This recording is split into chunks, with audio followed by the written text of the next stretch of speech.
paano gawing may gravity ang iyong icon or ang iyong application. So kita nyo naman guys, may gravity siya so kahit iganto nyo sa susunod siya.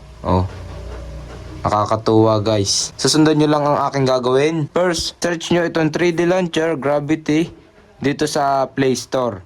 At once na ma-install nyo na, open nyo na itong 3D Launcher. At dito, click nyo lang itong X sa may kaliwang taas na bahagi. At dito, click nyo lang itong Add App. So, pwede nyo siyang i-select lahat dito.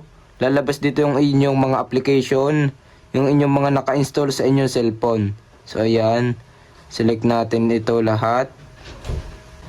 At once na ma-select na natin lahat, back tayo. Click natin itong Start button sa baba. So, wait lang natin guys kasi meron siyang ads. Then, click natin itong Close. So, ayan na ang mangyayari. Click lang natin itong apply button. Then, may magpa-pop up pagka-click natin ng apply button. So, tap natin itong home screen. So, pwede siyang sa home screen at sa lock screen. So, pinili natin is home screen lang. Then, back tayo.